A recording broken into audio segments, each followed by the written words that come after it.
Tears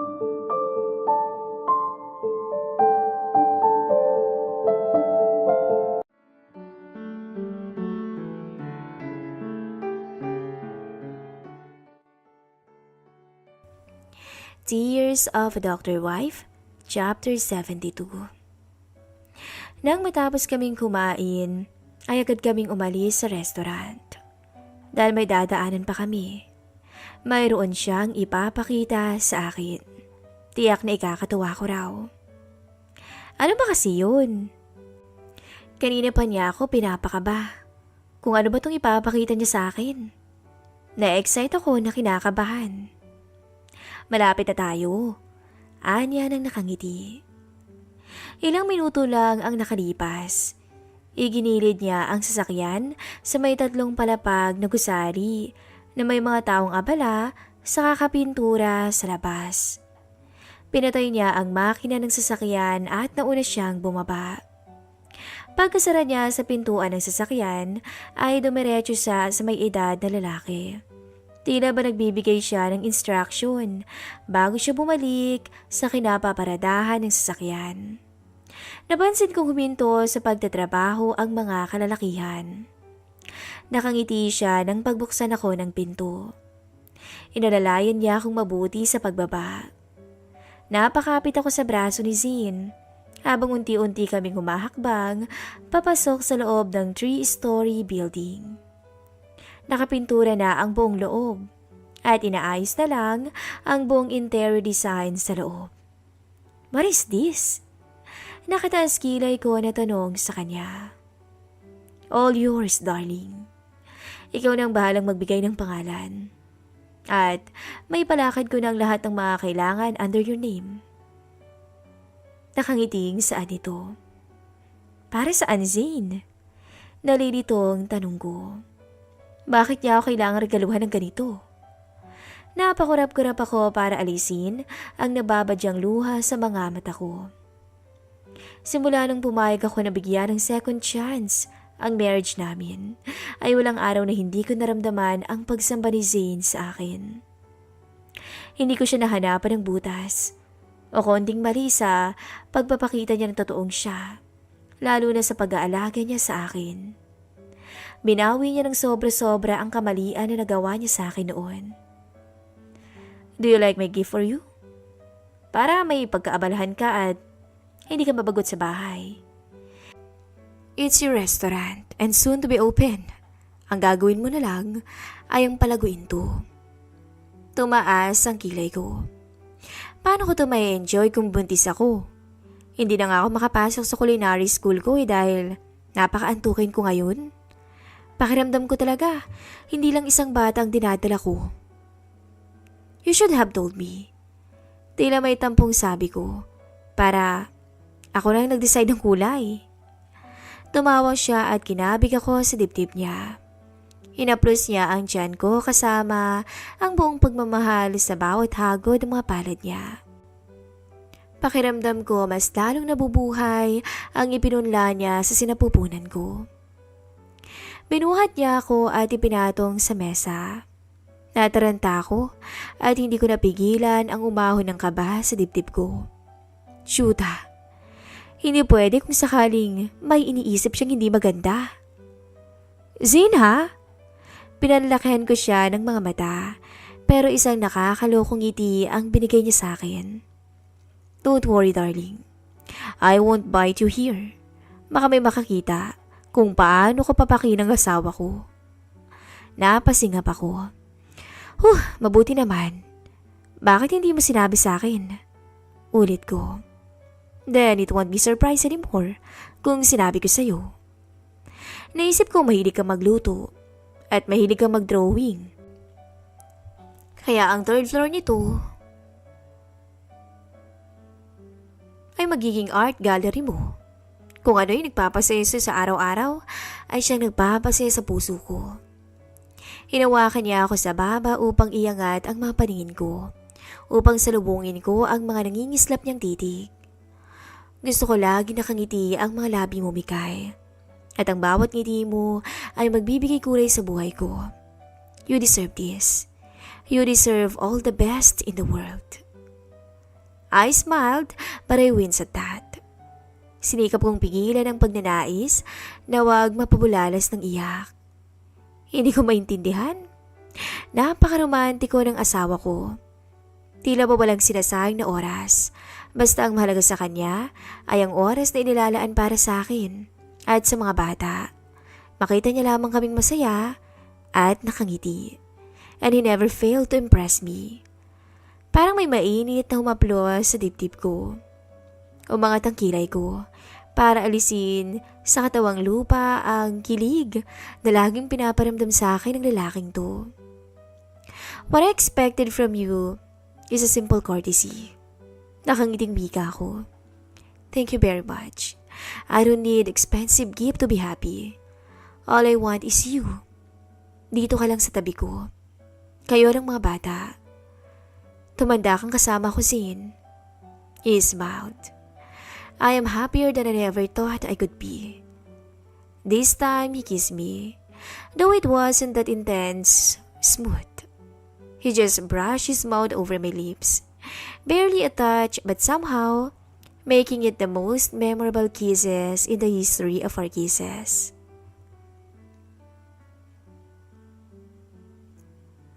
Bago kami umuwi sa bahay, naisipan ni Zane na dalawin saglit si Hana. Masama ang loob ni Zane kay Hana.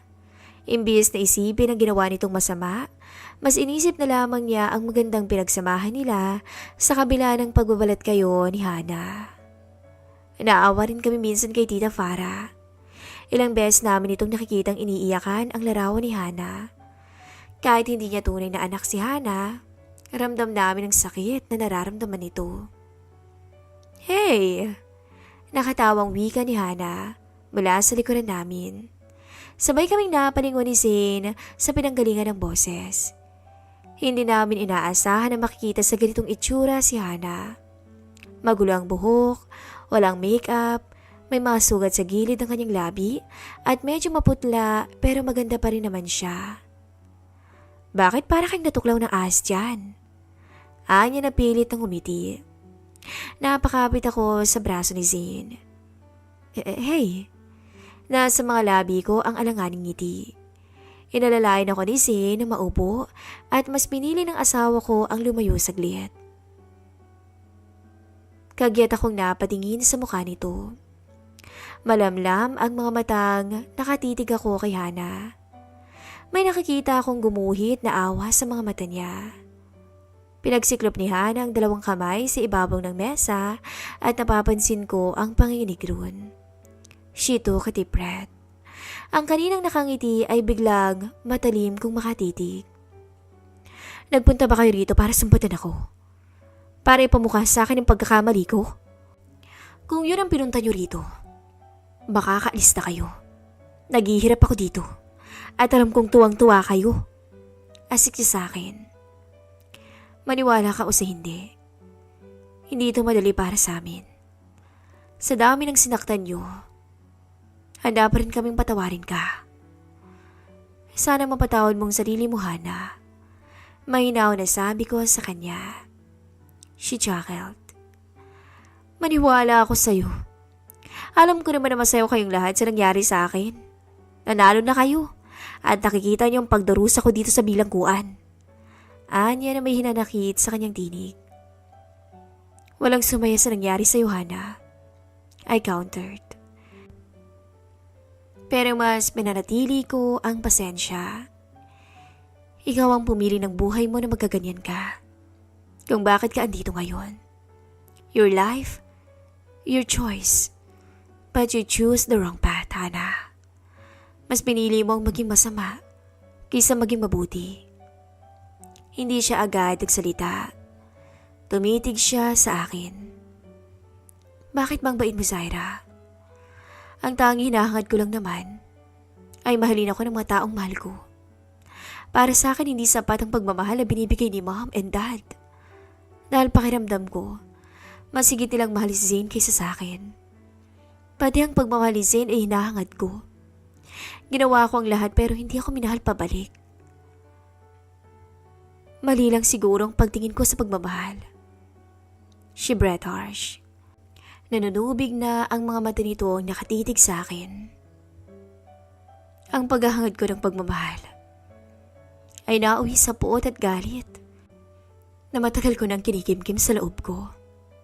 Aaminin ko, ginamit ko si Stacy.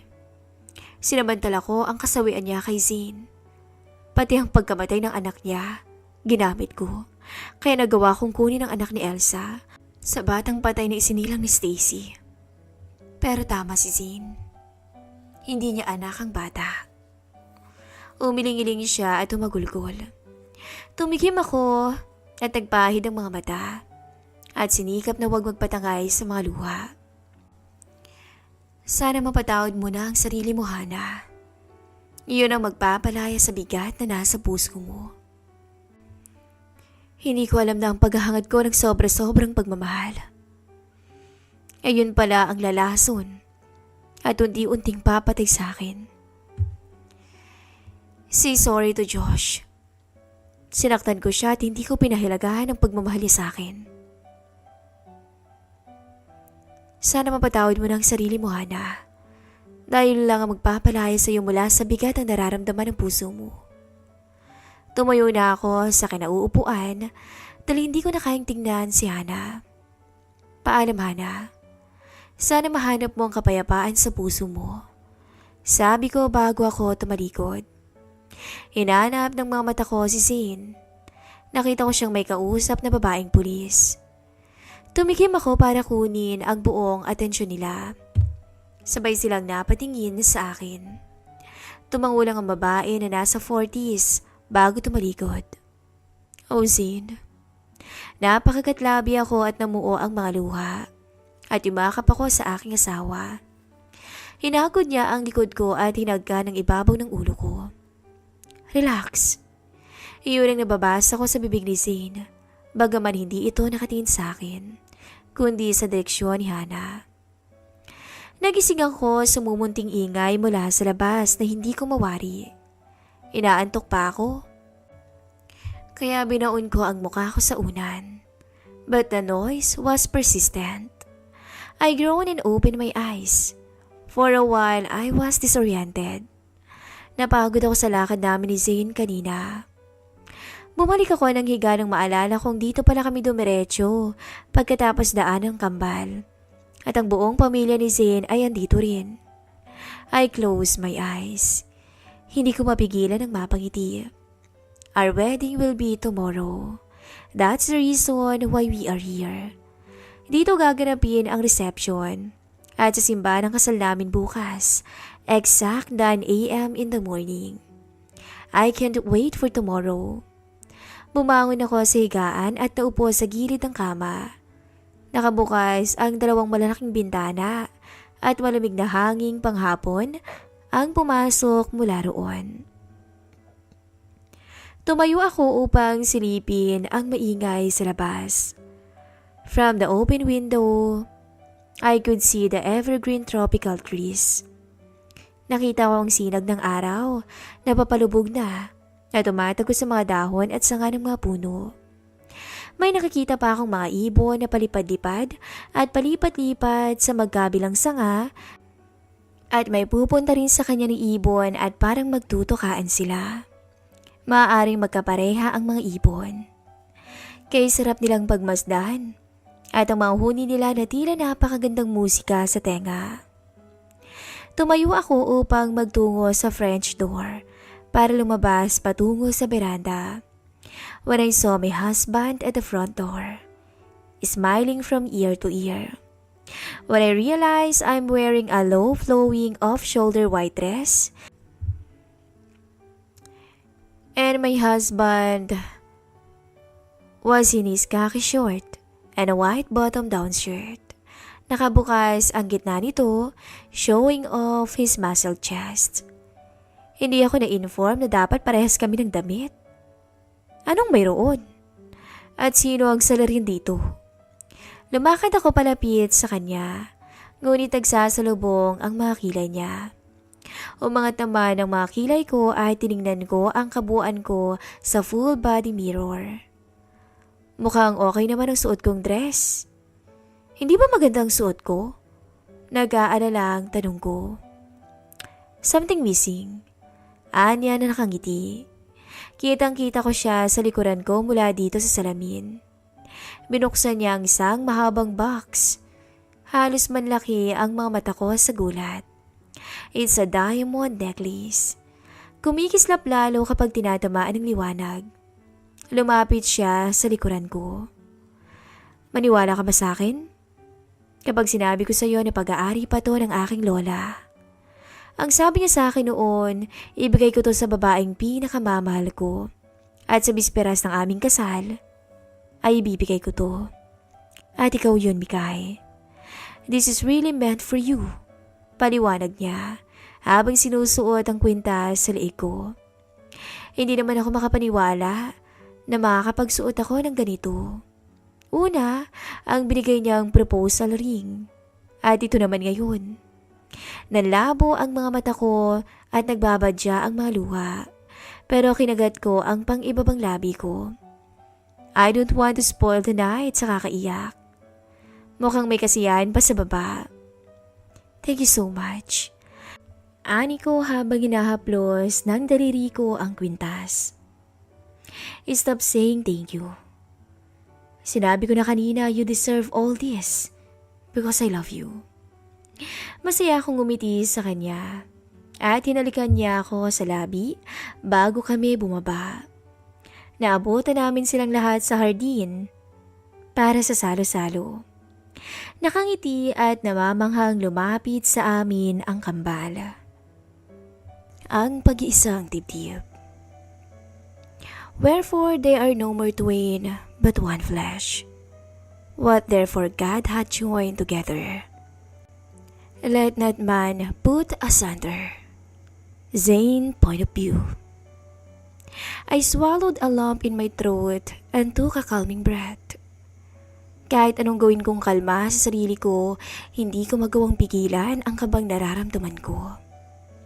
My heart hammering in my chest, and my heart was running wildly. My gaze was soft and gentle. The day we met, frozen, I held my breath. Right from the start, I knew I'd found a home for my heart. My bride was so beautiful and glowing in her white gown. The woman who automatically captured my young heart when I was a kid. My forever queen, and my one and only true love. Mikay. One step closer, darling. Don't be afraid. I have loved you for 1,000 years. I love you for 1,000 more. Ang babaeng muntik nang mawala sa akin dahil sa katigasan ko. Halos lahat ng mga tao sa simbahan ay nakatutok lang ang kanilang paningin sa asawa kong naglalakad sa gitna ng puting carpet. Time stands still. Beauty and all she is. I will be brave. I will not let anything take away what is standing in front of me. Every breath, every hour has come to this. Bagay na bagay sa kanya ang ball gown wedding dress na personal choice ni Mommy para sa kanya. Her hair was in loose curls at may nakapalibot na mga beads na kulay sage green. And her makeup was so simple. Matte look na bumagi sa kanya. And her motif which is natural sage green theme which is refreshing, tender, exquisite, and very relaxing. It gives the opportunity to bring nature into your big wedding day. My suit also sage green. My groomsmen attire, the bridesmaid and the guest. All the accessories was made up by sage green. Kahit sa reception, ang decoration ay puro sage green, which is bumagay dahil sa venue namin ay sa resort, very close to the nature. Kahit ang bouquet na hawak ni Zaira was made of sage with ivory white. She is very perfect on this day. I'm impatiently waiting for my bride to come near me. Gusto ko na siyang mahawakan at sabihin na, I do. Pakiramdam ko buong kalamnan ko ngayon ay nanginginig sa matinding kaba. Pakiramdam ko, lahat ng emosyon na pwedeng maramdaman sa mundo ay parang pinagsama-samang lahat sa loob ng aking puso. Ibang-iba pala ang kaba kapag haharap kayo sa altar upang mag-isang dibdib. Dinukot ko ang panyolito mula sa aking bulsa at ipinahid sa gilid ng mga mata ko. Nanunubig ang mga mata ko habang sinusundan ng tanaw ang aking bride na palapit sa altar.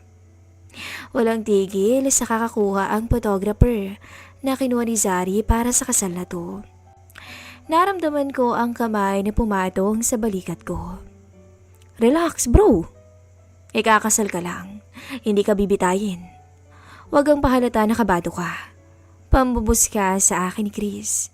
Isa sa mga best man ko alongside with Josh and Kaydan na parehong ngising aso na nakatingin sa akin. Kahit papaano natutuwa na rin akong makitang gumingiti si Josh.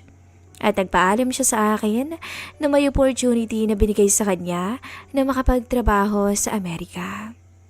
I have no choice kundi payagan siya kahit ayoko sana. Nalulungkot lang ako dahil mawawala ng isang magaling na doktor ang ospital ko. Aside of that, isang tunay na kaibigan. At pati si Kaydan na nagpapahiwatig na rin sa akin. I roam my eyes all over the place. I saw my mom with his husband perfectly together and their love was so strong despite of what happened to them. Pinaghiwalay man ang pagkakataon pero muling pinagtagpo. Lumapad ang mga ngiti ko sa labi. Nakikita ko ang masayang ngiti sa labi ng aking kambal. Our little bride Yana and my little groom Yuan. Ang dalawang pinakapaborito kong regalo na binigay sa akin ni Zaira at malapit na silang madagdagan.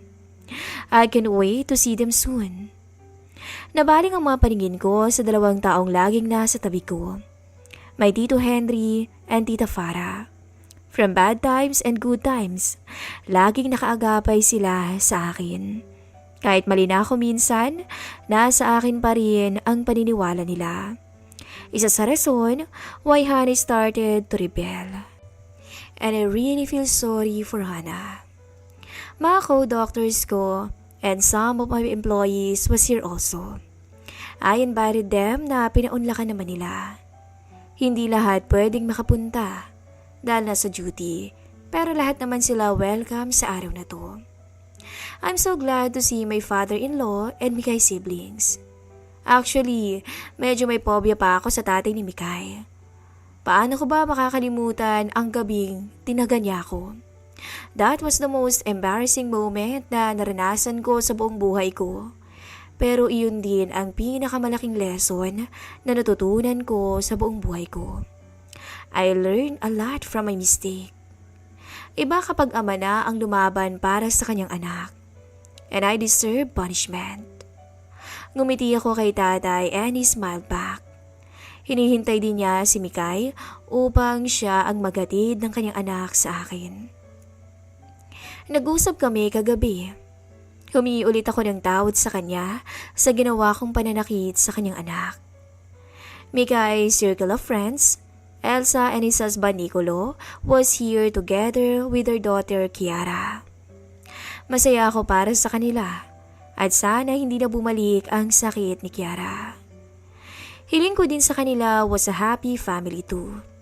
For Love and Prince, hopefully makabuo na rin sila. Si Del at ang asawa niya na humabol for the last minute with their son. Hindi rin maaawat ang mga ngiti mula sa kanilang labi. Who would thought after a long journey, we're here to gather the most memorable moment sa buhay namin ni Zaira. Ang aming kasal. Siniko ako ni Kaydan nang makita niyang papahagulgol na ako. Parang sirado. Masyado kang emotional, Brad. Pangasar sa akin ni Josh. Malapit ang bride mo. Sabad ng nakangiting si Kaydan. Tumuwid ako ng tayo. Ilang di pa na lang, mahawakan ko na ang mga kamay ni Mikay. Huminto ito sa tapat ni tatay. Nagyakapan ang mag-ama bago niya ikinawit ang braso sa braso ng kanyang ama. Nagsimula na silang humakbang palapit sa akin. Like a slow motion, na para bang lahat ng mga bagay sa paligid ko ay huminto ang paggalaw. Na wala akong ibang nakikita kung hindi ang napakaganda kong asawa. Napamaang ako habang titig na titig sa magandang mukha ni Micaela. My amazing wife. Compassionate and my everything. She looked at me and smiled faintly, and there's a tears flowed in her eyes. Tulad niya, hindi ko na rin napigilan ng umiyak. Huminto silang dalawa sa tapat ko at kaliwa ang tapik sa balikat ang ginawa ng mga bestman ko. Nasa mukha nila ang mga masasayang ngiti at pang-aasar. Kinuha ni tatay ang kamay ni Zaira at inabot sa nanginginig kong kamay. Naramdaman ko rin ang panginginig ng kamay ni Zaira at pinagsiklop yun ni tatay and he smiled. Mahalin at respetuhin ang isa't isa. At wag na wag mo nang saktan ng anak ko, Zane. Baka sa susunod, hindi lang yun ang aabutin mo sa akin. Nakangiting wika ni tatay pero nasa mata nito ang pagbabanta. Natawa ko sa sinabi niya. Ang luha ko ay tila umurong dahil sa sinabi niyang yun. Tumikim ang tatay at medyo malungkot na masayang pinakatitigan ng anak. Kinaplos niya ang likod ng mga palad ng anak. May dumudungaw na budil na luha sa mga mata ni tatay. Habang palipat-lipat ang tingin sa amin ni Zaira at tumango siya. Humalik sa pisngi ng matanda si Zaira bago kami humarap sa paring magkakasal sa amin. Ito ang pinakamatagal na sandali na pinakihintay ko sa buong buhay ko, darling. Ang nakasal tayong dalawa. I whispered lovingly at hinapit ko siya sa baywang. Wala pang sinabi ang pari. Yung may kiss the bride ay hinalikan ko na siya. Hindi ko mapigilan ang sarili ko sa sobrang panggigigil ko sa asawa ko. Mariin at malalim na mga halik ang binigay ko. Narinig ko ang tawanan sa buong paligid pero nagbingi-bingihan ako. Ilang beses tumiking mampari sa harapan namin pero walang pwedeng makapigil sa akin. Tatay! Nanay! Nahinto ako nang marinig ang boses ng aking si Yana. Sabay kaming napalingon sa bata. Nakita kong nagkamod siya ng kanyang ulo and she's shaking her head. Tatay naman, you are too excited. Hindi pa nag-start ang ceremony. You are claiming nanay lips na. Ang hilig mong kainin lagi yung lips ni nanay. Maarte nitong pahayag. I stood and speechless. Ang tanging nagawa ko na lang ay magsuklay ng buhok ko gamit ang madaliri sa kaliwang kamay. Oh, I'm so sorry, sweetie. Tatay is so excited lang. Ang ganda kasi ni nanay, kaya hindi nakatiis ang tatay. Dahilan ko. Nanlaki ang mga mata ni Yana at tinakpan ng bibig and she giggled. Liar, tatay? Dagdag pa nito. Sinong niloko mo? Papalusot ka pa? Natatawang sabi naman ni Zaira, tsaka marano kong ginampas ng hawak niya na buki sa balikat ko. Lumapit si Yuan at hinila ang kapatid, pabalik sa kinauupuan nila. Pero hinuli ko ang dalawang kamay niya. Dinala ko sa aking bibig at paulit-ulit kong hinagkan ang likod ng mga palad niya. Habang buhay, ikaw at ako, I whispered gently bago kami humakbang patungo sa pari. Pareho kaming nakangiti na humarap sa paring magkakasal sa amin. Nagsimula ang seremonyas hanggang magpalitan kami ng aming marriage vows. She smiled so sweet. To my darling and my forever love, I trusted you with all my heart. Ang kaisa-isang lalaki na mamahalin ko habang buhay. Tupi, ikaw lang at ako, magpakailanman. Madamdaming pahayag ni Mikay habang binabasa ang kanyang marriage vow para sa akin. Sabay tayong lolobo, hindi lang ako, kaya bubusugin kita. Ipagluluto kita. Lahat ng mga paborito mo Basta, samahan mo akong lumobo dahil hindi na mapipigilan tong paglaki ng tiyan ko na ikaw ang may gawa. Okay lang sa akin kahit mawalan ka ng abs. Hindi lang kita bubusugin sa mga luto ko, kundi bubusugin din kita ng wagas kong pagmamahal. That made the guest laugh. Biglang may kumislap na luha sa mata nito. Naalarma ako. My thumb brushing against a sparkling tear that slid from one of her eyes, and she smiled prettily. That melts my heart. Ang babaeng to ay talagang binihag ang puso ko. I kiss her forehead bago nagsalita para sa aking marriage vows. I love you, Mikay. That would be last for a lifetime, I said while looking straight into her eyes. I was filled with contentment and assurance. I'm going to keep saying it for the rest of our lives. I love you. Hanggang sa nagpalitan kami ng singsing at I do. Promise? I do. I love you forever and ever. Malakas na sigaw ko na halos nagpa-echo sa loob ng buong simbahan. Pagkatapos, marahan kong inangat ang kanyang suot na biel. I smiled cheekily while staring in her kissable lips. I love you forever, she said heartily. I smiled and bent closer. Pinagkiskis ko ang dulo ng aming mga ilong na dalawa and kissed the tip of her nose bago ko inabot ang mga labi niya. My heart smiled of unending happiness. Loud shouts and applause could be heard all around from our guest. Ang pinakagusto kong tinig na pakinggan ay ang tinig ng aking kambal. Sa gilid ng mga mata ko, kitang-kita ko ang kasiyahan nila. Hinawakan ko ang kamay niya at itinaas sa ere, showing off our wedding ring together. At last, this woman was really tied up sa akin. After ng seremonyas ay muli kaming pumirma ng marriage contract. Pero hindi ako sigurado kung masusunod to. Dalang alam ko, ang first marriage pa rin namin ang validation. Ang kasal sa simbahan namin ay may papabanal sa pamamagitan ng sarkamento ng kasal. Dahil naniniwala pa rin ako na ang kasal ay pagsasama ng isang lalaki at isang babae na itinatag ng Diyos sa paraiso. Nang matapos ang mga dapat pirmahan, kinamayan kami ng pari at ang mga bisita namin. At pagkatapos ay picture taking bago kami pumunta sa reception. Hindi maalis-alis ang paningin ko sa asawa ko. Lumapit akong muli sa kanya at hinapit siya sa bewang. At isang matamis na halik ang ibinigay ko sa kanya. Halik ng buong buhay naming pagsasama.